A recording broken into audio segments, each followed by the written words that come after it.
1941 was a dramatic year in the United States. The big band sounds of Glenn Miller and Benny Goodman were heard throughout the country, creating the era of swing. Goodman also broke racial barriers, hiring black musicians to tour with his orchestra. The film Citizen Kane opened to rave reviews for its director and leading actor, 25-year-old Orson Welles. World War II was in its third year, and the United States prepared for the possibility of being drawn into the conflict.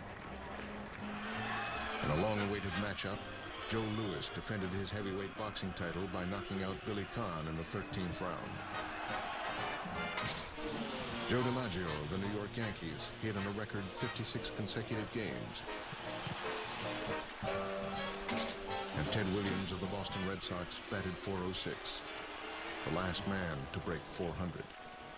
If you talk to the old-time sports writers like Red Smith and any of those fellas, there were three sports that everybody went to. One was boxing, and number two, people went to baseball games or horse races.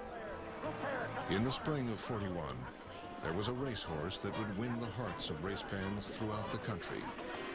Winning his races in dramatic style, he was given the nickname Mr. Longtail. During his career, he became a hero to American soldiers in World War II. His name, Whirlaway.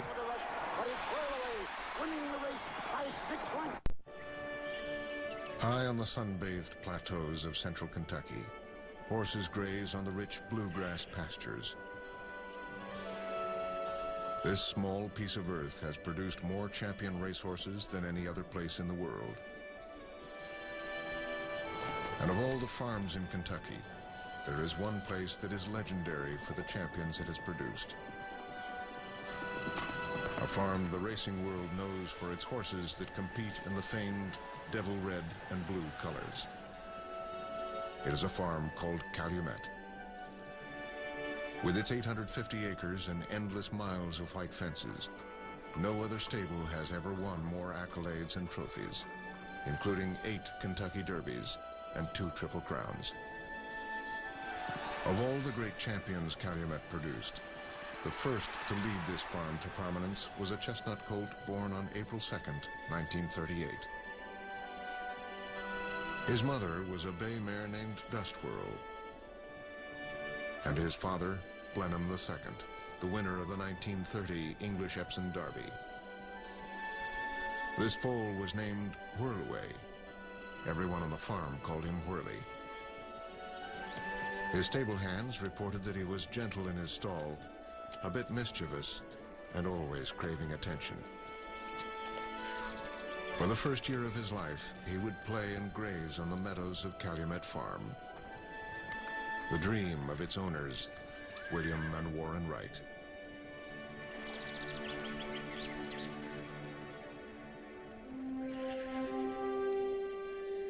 Calumet Farm was founded by William Wright, a self-made millionaire who made his fortune manufacturing baking powder. He was one of the early examples of marketing genius because everything he did to make Calumet baking powder known to the public was an ingenious little scheme. He started out with $3,500 when he rented that space on the west side of Chicago, 400 square feet, and he ended up with a 160,000 square foot factory. It was a product that was considered essential in the household. When William retired, he purchased a 407-acre farm located in Lexington, Kentucky.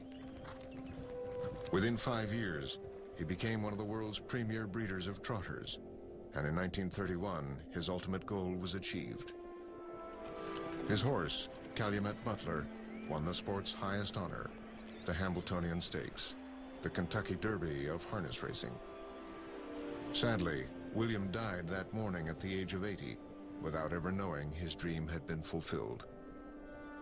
He left the farm to his son Warren, who had turned the baking powder business into a company worth over $32 million, which he sold just 6 months before the 1929 stock market crash.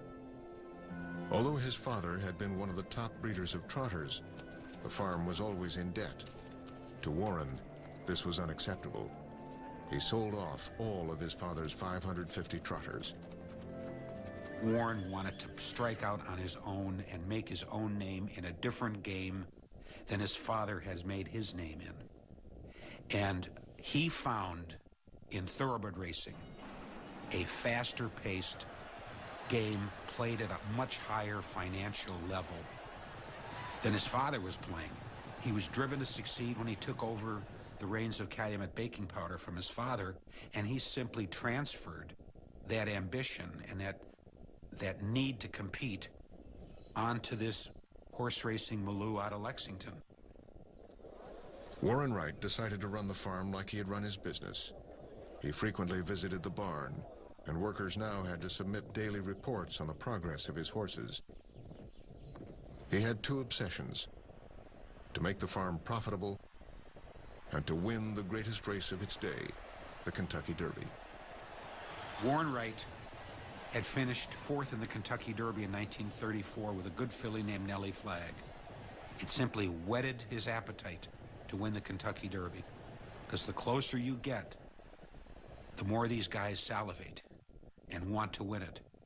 And this was the oldest and most cherished dream of Warren Wright, was to win the Kentucky Derby. The Kentucky Derby, the premier event of the racing season. The first Saturday in May is always the day reserved for the Run for the Roses. The mile-and-a-quarter race has been contested since 1875. To win it is the pinnacle of success for horse, jockey, trainer, and owner. You know, you can win all kinds of other races. Maybe races are worth more money. But if you won the Derby, you really got some recognition. It's one of the greatest races of today. The 1938 Derby was run amidst the news that German troops had entered Austria. The prospect of war in Europe seemed more real every day. It was at this Derby that Warren Wright had high hopes for his promising 3-year-old, Bull Lee, trained by Frank Kearns. The race was won by Lauren, ridden by 22-year-old jockey Eddie Arcaro. Bull Lee finished a disappointing 8th. After the race, Arcaro gave most of the credit for his victory to Lauren's trainer, Ben Jones. Soon after, Warren Wright fired his trainer. Mr. Wright was a very, very demanding man to work for. If he wasn't happy with somebody, you didn't last long here. He had paid his money, but he was running out of patience. Warren Wright wanted Ben Jones. He saw in Ben Jones a guy that had won the Kentucky Derby. Prominent cattle rancher.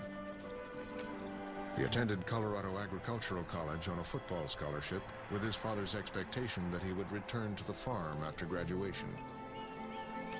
But Ben Jones' first love and devotion was to racehorses. To his father's dismay, he started breeding thoroughbreds on a small scale and raced them in Mexico. The existence was hard and money was scarce. And Ben always said, when I was growing up on my father's ranch outside of Parnell, Missouri, he said, I loved cows and horses. And he said, when I got old enough to start milking the cows, I then decided I wanted to go with the horses. Ben was one of the original horse whisperers. There was something mystical about his connection with horses. You've got to understand that Ben Jones came up the hard way with racing. Money was important, but you had to have the ability to use your fists sometimes instead of your mouth and your brain. And he was a brawler. He was a big man with huge hands, and I'm sure he was as handy in a ballroom bar as he was on a lead pony with a stopwatch in his hand. During the Depression, Ben Jones was offered a job training racehorses for Kansas City department store owner Herbert Wolf. It was here at Wolford Farm that Ben Jones trained Lauren, the 1938 Derby winner. That victory caused Warren Wright to call Ben Jones for a meeting. What you understand when you get deeply into Warren Wright and the building of all of his empires, he never really got too far from the concept of formulas. And so in his mind, he did not have the one thing on the list that he needed, and that was a trainer who had won the Derby. So he lures Ben A. Jones away from Herbert Wolf, doubled his salary, gave him virtually anything he wanted. Ben said, well, I want my son to be my assistant, Jimmy Jones. And Warren said, whatever you want. And suddenly Ben Jones is training for Warren Wright. Their first assignment was to assess the yearlings bred at Calumet. To their surprise, it was a poor collection of horses, except for one, whose sire was Blenheim II, a horse Wright had purchased from the Aga Khan as part of a syndicate. This was Jones's first introduction to Whirlaway. In training sessions with Whirlaway, Ben Jones discovered the lone prodigy's quirky talents, amazing speed mixed with complete uncontrollability. And Ben Jones, you know, was hard put to figure out what to do with this beast. He was stubborn, he was goofy, he was unpredictable, erratic, even a bit dangerous. He was a highly nervous horse, and he was so hyper. I don't think anybody could have trained him but Ben Jones. Whirlaway made his first start on June 3rd, 1940 at Lincoln Fields Track in Chicago in a race for 2-year-olds. To the amazement of the crowd and to the horror of his trainer, he ran most of the race on the outside. But with his amazing speed, he came from behind to win by a nose. This unorthodox style continued throughout the summer.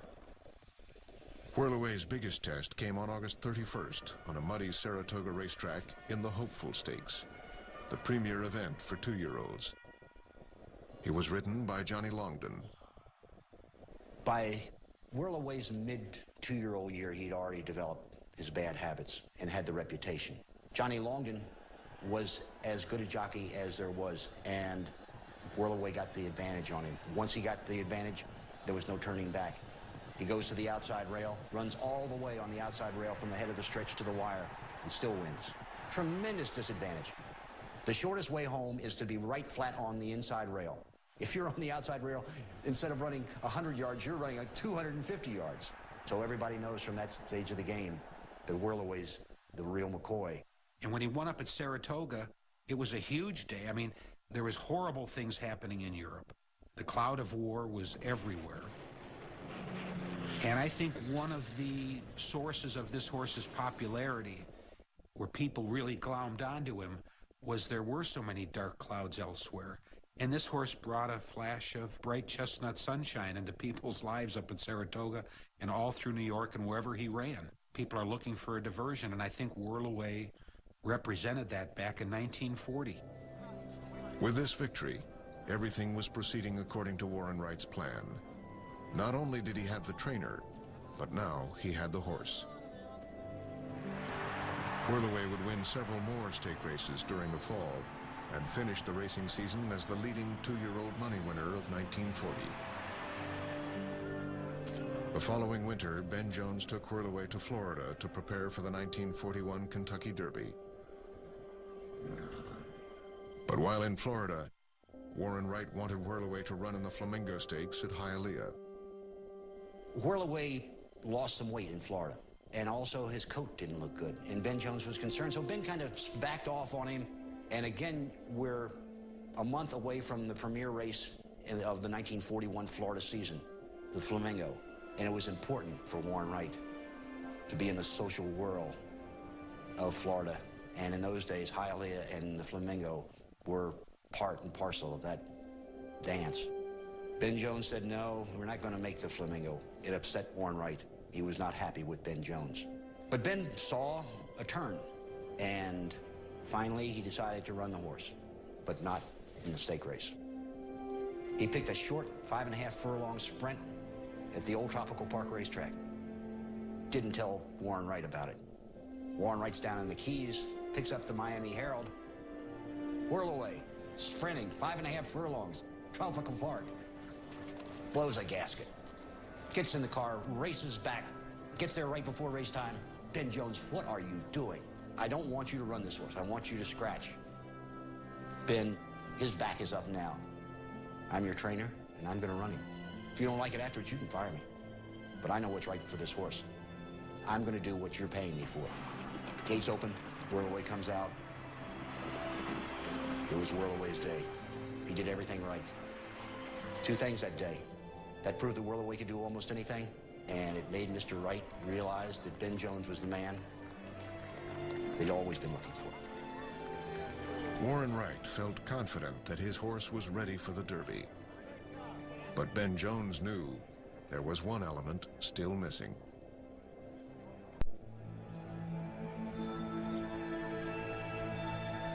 Whirlaway was shipped to Lexington to run in the Bluegrass Stakes, scheduled just 9 days before the Kentucky Derby. With Wendell Eads riding, he bears out, finishing second to our boots. Ben Jones knew he had the best horse in the race, but felt Eads couldn't control Whirlaway. 4 days later in the Derby trial, again Eads has problems with Whirlaway. He drifts out badly in the home stretch, costing him the race, finishing second to Blue Pair. Wendell Eads had been on him early in his career, and he was thoroughly out of his element. He was small and he was weak and he was inexperienced, and Whirlaway just took advantage of him like a senior in high school would take advantage of somebody that's in kindergarten. Ben Jones knew that he had the horse. What he didn't have was the rider that really satisfied him. And the greatest rider in the East and probably in the United States in those days was Eddie Arcaro. Ben Jones wanted Eddie Arcaro to ride Whirlaway, remembering the success they had together with Lauren at the 1938 Derby. But Arcaro was under contract to Green Tree Stables, owned by John Hay Whitney, and was required to ride their horses in all races they entered. But Green Tree didn't have an entry in this year's Derby. Warren Wright simply called up Whitney and said, "Can we ride this horse?" Well, yes, no problem. And that's the way it worked in those days. I mean, the Blue Bloods took care of each other if their blood wasn't at stake. And John Hay Whitney, don't forget, was one of the shareholders in Blenheim. And so if he could help Warren Wright win the Kentucky Derby with the son of Blenheim, in which he also had a stake, then everybody goes home happy. With Eddie Arcaro now wearing the devil red and blue silks of Calumet, Ben Jones believes that Whirlaway's habit of drifting to the outside can be controlled. At the morning workout, the day before the Derby, Jones asks Arcaro to test his latest theory. Ben takes his lead pony and goes and stands at the head of the stretch, leaving a narrow gap between the inside rail and the pony. And he says to Eddie, he said, "Now, Eddie, what I want you to do is I want you to take Whirlaway, and I want you to come around this turn and bring him between the pony and the rail." Of course, Ben had been experimenting with blinkers, and he had gotten to the point where he had put what we call an extended cup on the outside eye. The theory is a horse will not go where he cannot see. So that blinker cup would shut off the vision to the outside, and Eddie has told the story. He said, "Well, if that foolish old man is willing to do that, I'll give it a try." It was a hard horse to ride. A lot of everybody could not have ridden that horse. But between Ben Jones and me, we got together, and I listened to them, and it worked. Saturday, May 3rd, 1941, the 67th running of the Kentucky Derby. Socialites, politicians, and Hollywood stars are in attendance. A record 100,000 spectators are here to witness the annual Run for the Roses. Whirlaway enters the Derby as the favorite, despite having lost his last 2 races. Earlier in the week, sports writer Grantland Rice asked Ben Jones about his problematic star. When Whirlaway was coming up to the Kentucky Derby, everybody was just in a tizzy about what's wrong with this horse. Can he control this horse? What's going to happen with this wonderful 2-year-old champion? He can't win anything. He's not going to win the Kentucky Derby. The great sports writer Grantland Rice came up to Ben Jones and said, "Ben, I heard Whirlaway's a half-wit." To which Ben said, "Well, I don't know if that's so, Granny, but he's making a half-wit out of me." 11 horses are entered in the race. Whirlaway, known as Mr. Longtail by his racing fans, will start from post position 4. A lot of people began to notice that when the Calumet horses went to the racetrack in sets, a lot of them had long tails. And Whirlaway had the longest tail of all. But the reason why was because Ben Jones believed that horses running with a long tail tended to prevent horses from running up on their rears. Because if a horse is trailing a long tail, the horse behind him is going to avoid it. And he said, "God put their tails there for a reason, and I'm leaving them there." Also entered, Our Boots, who beat Whirlaway 1 week earlier in the Bluegrass Stakes, and Blue Pear, who defeated him in the Derby Trial. Eddie Arcaro gets his last set of instructions from Ben Jones. They called me in and says, this horse can beat any horse in America, but you've got to ride him like we tell you to ride him, because he only has one run. And if you let him come out of the gate, which he will do if you let him go right with the leaders, you can't make him go a mile and a quarter. So what we'd like to have you do is when the gate opens, stop him. Just stop him. Get him left at the gate. And then throw his reins, just dangle so you don't grab him by the mouth. And he'll relax. Then you've got him. Once you got him relaxed, let him alone. He'll look all over. He won't know he's running with competition. As they come out of the gate, Dispose takes an early lead, followed by Porter's Cap and Blue Pear. Heading into the first turn, Whirlaway is in the middle of the pack.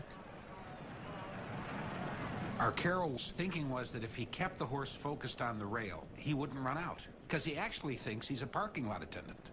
He doesn't think he's a racehorse. He thinks he belongs in the grandstand eating a hot dog or parking cars. And they're coming down to the half-mile pole at the end of the backstretch, and it's still Dispose floating along 2.5 lengths in front, with Blue Pear running surprisingly good on the inside. In second place, a half a length in front of Porter's Cap, and he's 4 lengths in front of Starator, the outsider, with Our Boots driving hard and failing, dropping back, and Whirlaway is now making his dash in 5th place, and they're rounding the turn, and it is Dispose and Porter's Cap at his head. Dispose by half a length. Arcaro was hopelessly beaten going down the backside. He looked like he had no chance. And suddenly, as he went into the far turn, he saw Starter on the outside and Our Boots on the inside. He takes him inside of Starter.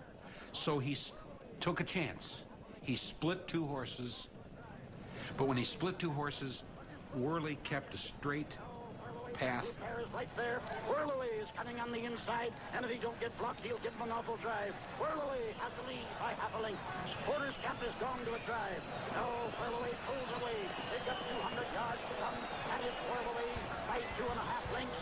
Porter's Cap is in second place by 1/2 length, and on the inside, pocket-wise coming with a rush, but it's Whirlaway winning the race by 6 lengths.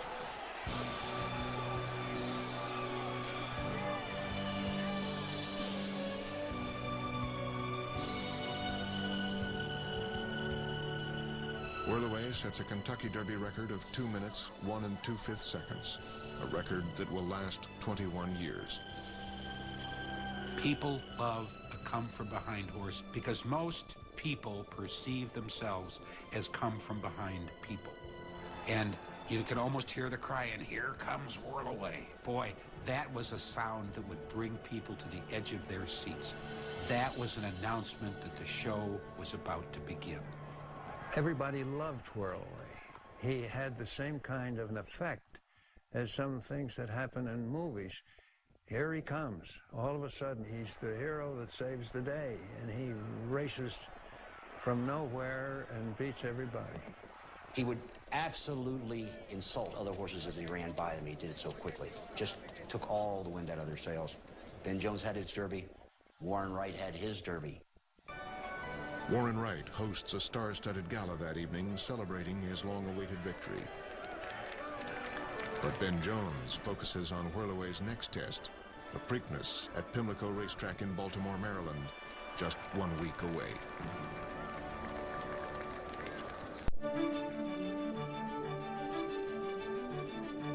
Ben Jones wastes no time in shipping Whirlaway by rail the 600 miles to Baltimore, Maryland for the Preakness. Only 1 week separates the 2 races. When Whirlaway arrives, Jones has only 3 days to prepare him for the race. The Preakness is run at 1 mile and 3/16, a 1/16 of a mile shorter than the Kentucky Derby. Because Pimlico is noted for its sharp turns, Ben Jones is especially worried Whirlaway will drift out and lose ground in the stretch. May 10th, 1941, the 51st running of the Preakness. Whirlaway will start along the rail in post position 1. There they go. At least there go 7 of them. Whirlaway walks steps out of the gate, counting the house. King Cole out in front, disposed second. Curious Coin, a length and a half to the good of Kansas. Then Ocean Blue, quarters cap, Whirlaway, our hero, running eighth and last. And no doubt giving his strong supporters the miseries. It's jockey Eddie Arcaro once again aboard the Derby champ, and evidently holding him under restraint, they hope. In the turn now, King Cole ably holding his lead with his challengers at his heels. That is all but the Derby winner, Whirlaway. Little Longtail is eating the dust. In fact, the champ right now is all but out of the picture. Doggone it, he is out. How do you like that? King Cole... He got back there last. I didn't like it. I said, man, I can't stand this any longer. He must have been 10 lengths in back of the last horse. King Cole, meanwhile, still leading the parade down the far side and running at the delicious odds of 25 to 1. I had about 5/8 of a mile yet to go. I just started getting the reins together and tightening up on him. When I was tightening up on him, he started fighting me. He wanted to go, which is what I needed. So then I could move him up and get him in position to when I dropped him down, he would fire. Whirlaway returns to the picture. Jockey Arcaro takes him wide for racing room, then calls on the colt for all he's got. Look at him come. Whirlaway moving up, coming fast, traveling wide open.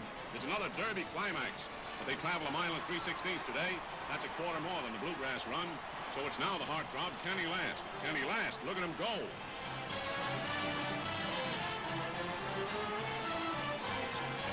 Whirlaway now running fourth. He's third. He's second.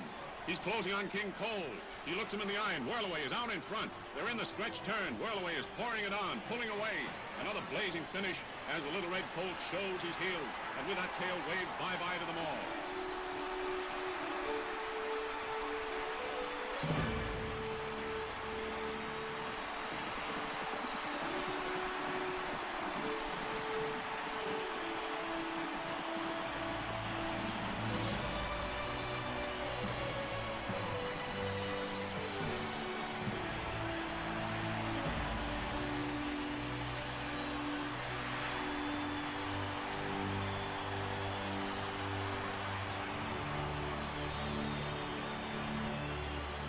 But when he made his move, he'd say, and here comes Whirlaway or Mr. Longtail or Broomtail, and it was a fabulous something that just thrilled you all the way through. You didn't need a program to watch Whirlaway. You could just see that tail, and he was quite a thing to look at. I guess if it had been any other horse with lesser ability than Whirlaway, the start would have been the end. But as Arcaro said, he was one running horse. And once he got himself in gear, there was no holding him back. He just was a super horse. And so Whirlaway was running for the Triple Crown, and actually Warren Wright was quoted after the Preakness in the New York Times as saying, now we're going for the Triple Crown. The Triple Crown title was not associated with American horse racing until 1930, when sports writer Charles Hatton of the Daily Racing Form coined the phrase while writing about Gallant Fox's victories in the three races: the Kentucky Derby, the Preakness, and the Belmont Stakes. There'd been an English Triple Crown for years, generations. America, Charlie said, needed a Triple Crown, like England.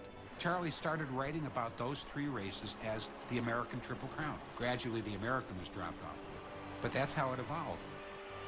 Though Gallant Fox was the first horse to be proclaimed the winner of the American Triple Crown, he was not the first to do it. 11 years earlier, in 1919, Sir Barton won the same three races, making him the first Triple Crown champion. June 7th, 1941, the Belmont Stakes, the final leg of the Triple Crown for Whirlaway. A lot of stuff happened the week of the Belmont. On the Monday before the Belmont, Lou Gehrig died. Big funeral, the papers were just filled with it. The day after Lou Gehrig died, Kaiser Wilhelm II, who had left Europe after his armies collapsed in 1918, died in exile. The war was raging even hotter in Europe. The newspapers are reflecting trouble we're having negotiating with the Japanese. England's getting pounded. America's not yet officially in the war, but we're sending all sorts of supplies over. The U-boats are sinking things in the North Atlantic. You know, the world is collapsing. And suddenly here's this star emerges in America, and thousands of people show up at Belmont Park. And had there been television, old Whirly would have commanded the spotlight that day also. The Belmont Stakes is called the Test of Champions. At 1.5 miles, it challenges the strength and endurance of a 3-year-old. Because Whirlaway dominated the first 2 races, only 3 other horses entered the Belmont. The rival trainers devised a plan to defeat Whirlaway. Their jockeys would set a slow pace, saving their horses' energy for a burst of speed to match Whirlaway's at the finish. Kentucky Derby and Preakness winner going to the post, an odds-on favorite at 1-4 in a 4-horse race. All in good line now, and they're off. It's Habo first away, then Yankee Chance. Whirlaway under the restraining hand of jockey Eddie Arcaro running third. And there he stays. Eddie Arcaro, brilliant rider, knew that they were slowing the pace down on him. In a 1.5 mile race, if you can slow the pace down and the front runner gets an easy go of it, and when he turns for home, if he has anything left, he might be very hard to catch.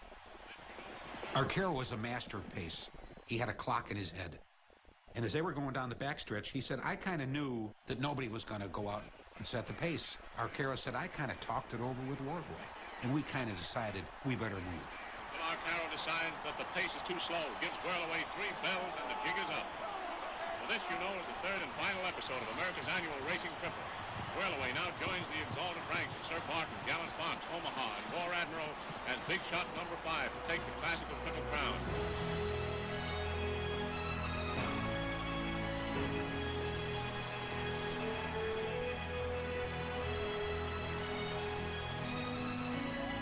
The acclaim accorded Whirlaway after his Triple Crown victories was all but unanimous. Rival owners, jockeys, and sports writers alike sang his praises. Charles Howard, the owner of Seabiscuit, said, "There isn't a horse anywhere in the country that could have beaten Whirlaway." Jockey George Wolfe proclaimed, "His victory in the Preakness was the most incredible performance I have ever seen in my many years. 10 lengths behind, and he wins. He is a thoroughbred genius with a phenomenal burst of speed." And Arthur Daly of the New York Times wrote, "His races were a spectacular show of strength, speed, and stamina. When Whirlaway came into focus with his long tail flying, it was magic. He made the others in the race appear to be standing still." It was the ordinary person that made these horses what they were, because they wanted to see them. They wanted to be there. They wanted to be able to tell somebody 10 years from now, I saw Whirlaway win the Kentucky Derby. I followed him to Baltimore and to New York at Belmont Park to see him win the Triple Crown.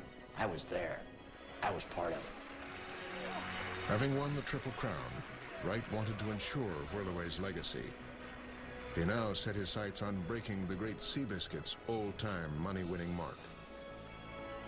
In those days, winning the money title was very important. Money was on everybody's mind because nobody had any.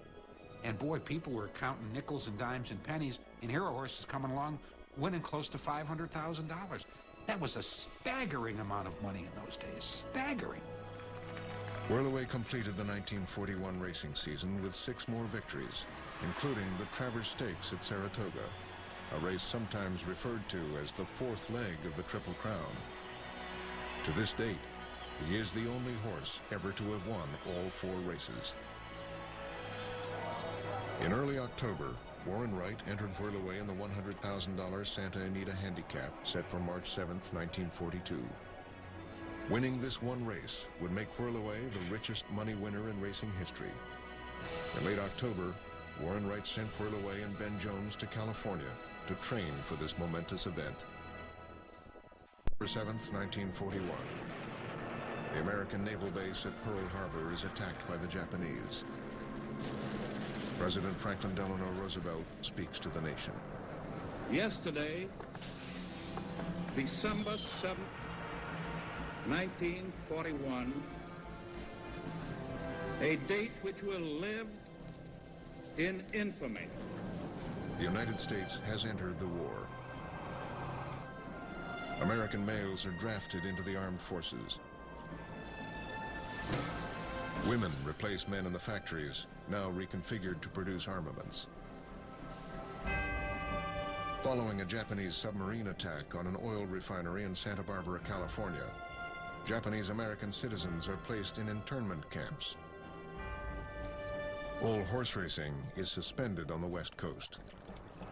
They closed all the racetracks, and of course you had to take your horses back to the farm, and employees, a lot of them went to the service, and it was really a dark day in racing.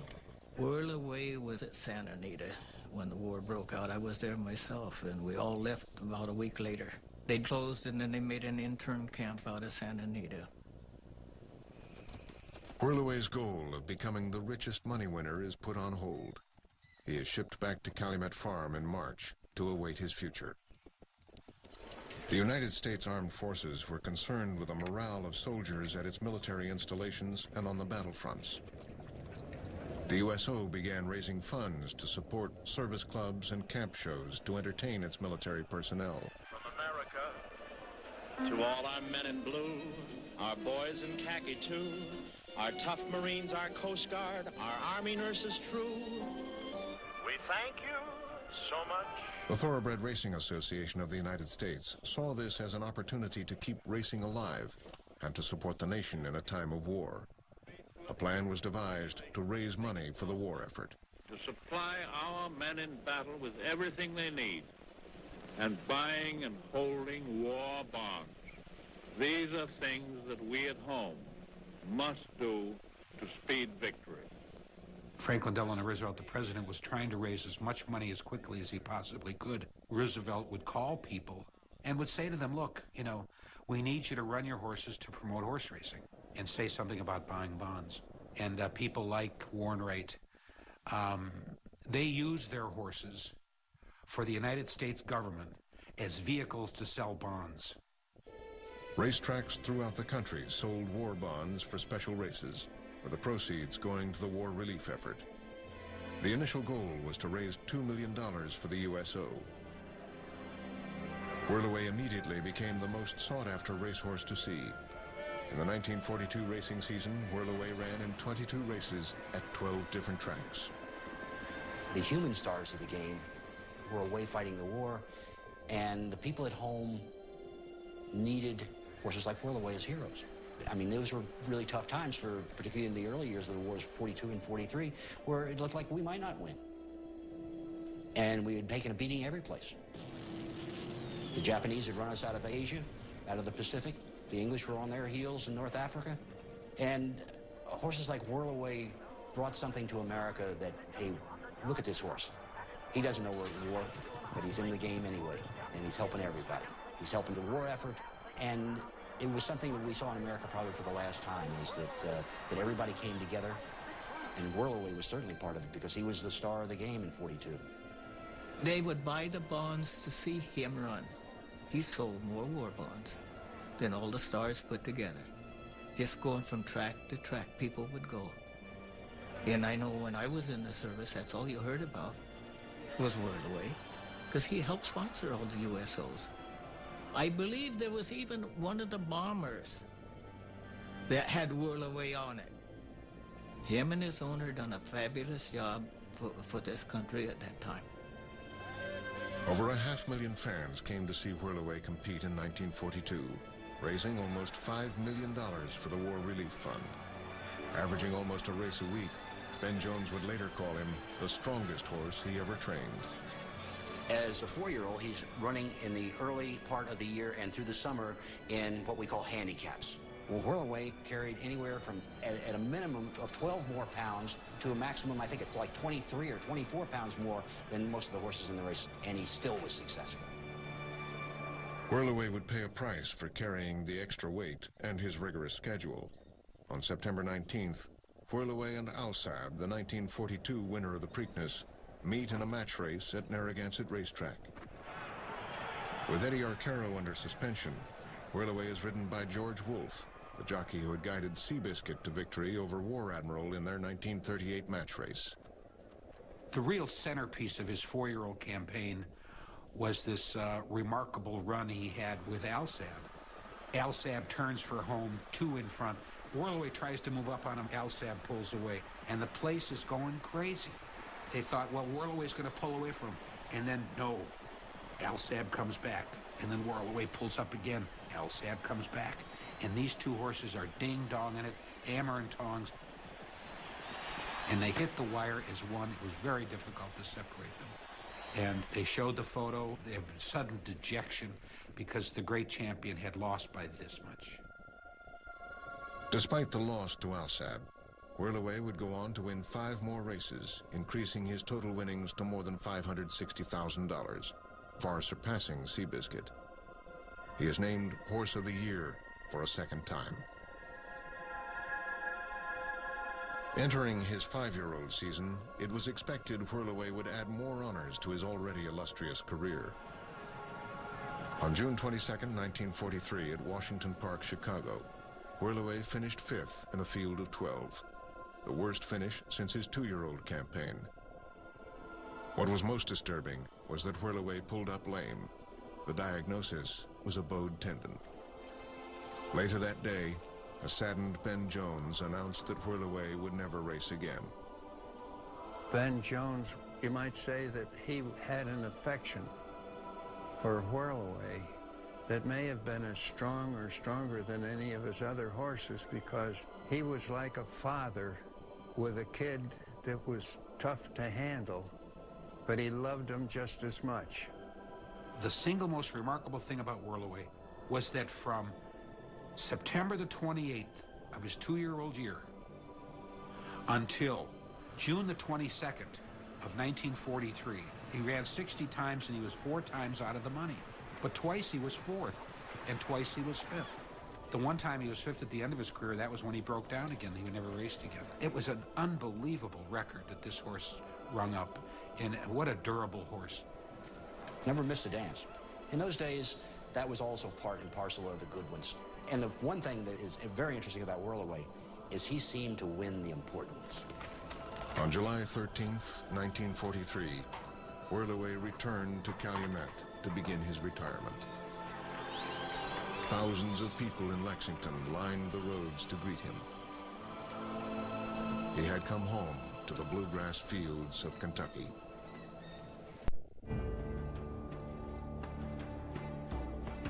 On June 6, 1944, Allied forces stormed the beaches of Normandy, France. Thousands of soldiers lost their lives fighting for the liberation of Europe from the oppression of the Nazi regime. 11 months later, Germany surrendered.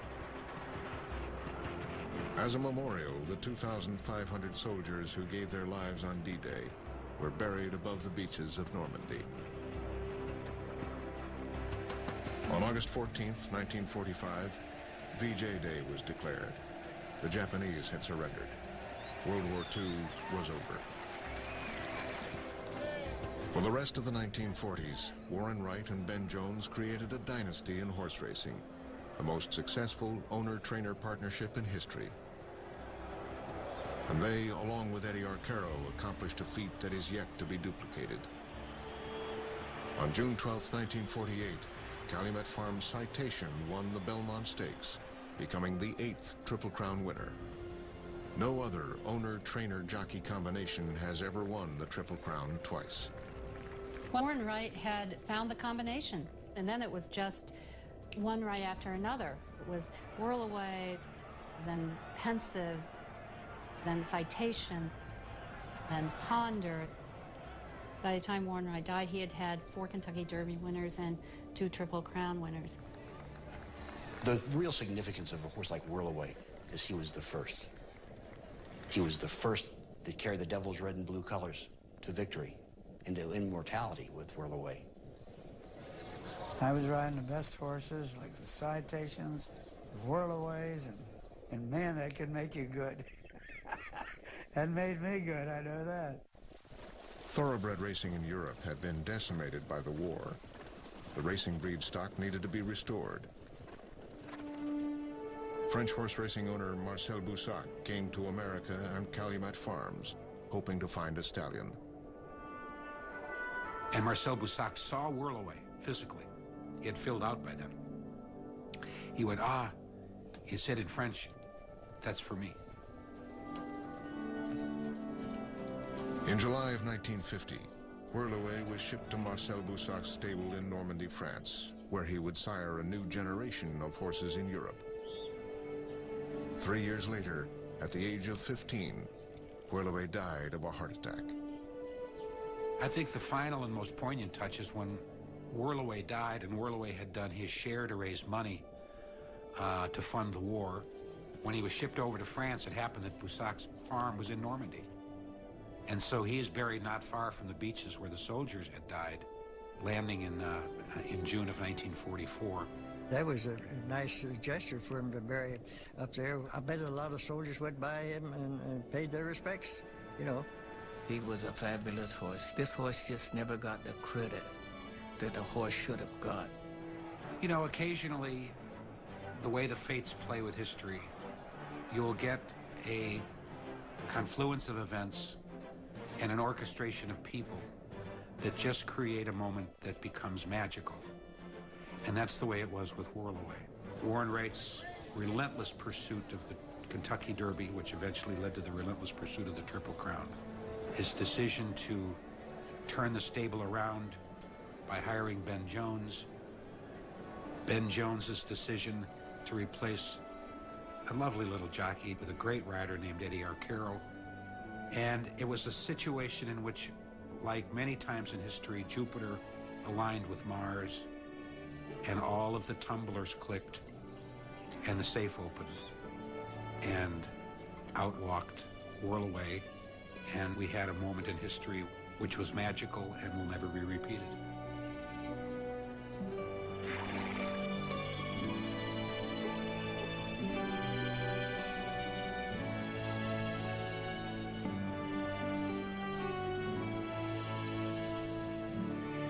Has produced more champion racehorses than any other place in the world. And of all the farms in Kentucky, there is one place that is legendary for the champions it has produced. A farm the racing world knows for its horses that compete in the famed devil red and blue colors. It is a farm called Calumet.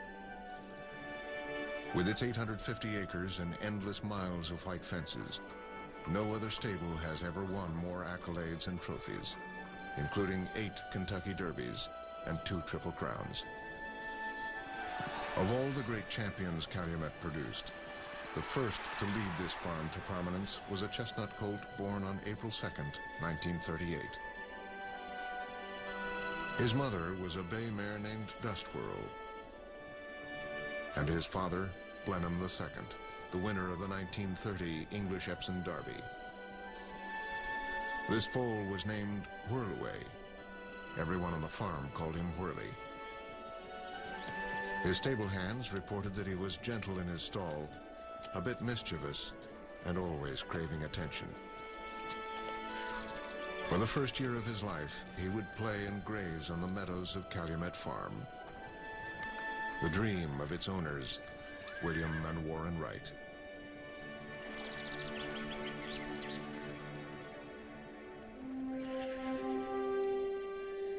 Calumet Farm was founded by William Wright, a self-made millionaire who made his fortune manufacturing baking powder.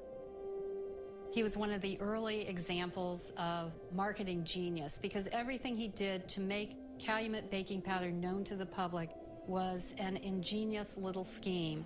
He started out with $3,500 when he rented that space on the west side of Chicago, 400 square feet, and he ended up with a 160,000 square foot factory. It was a product that was considered essential in the household. When William retired, he purchased a 407-acre farm located in Lexington, Kentucky. Within 5 years, he became one of the world's premier breeders of trotters, and in 1931, his ultimate goal was achieved. His horse, Calumet Butler, won the sport's highest honor, the Hambletonian Stakes, the Kentucky Derby of harness racing. Sadly, William died that morning at the age of 80, without ever knowing his dream had been fulfilled. He left the farm to his son Warren, who had turned the baking, and Ted Williams of the Boston Red Sox batted .406, the last man to break 400. If you talk to the old-time sports writers like Red Smith and any of those fellows, there were 3 sports that everybody went to. One was boxing, and number 2, people went to baseball games or horse races. In the spring of '41, there was a racehorse that would win the hearts of race fans throughout the country. Winning his races in dramatic style, he was given the nickname Mr. Longtail. During his career, he became a hero to American soldiers in World War II. His name, Whirlaway.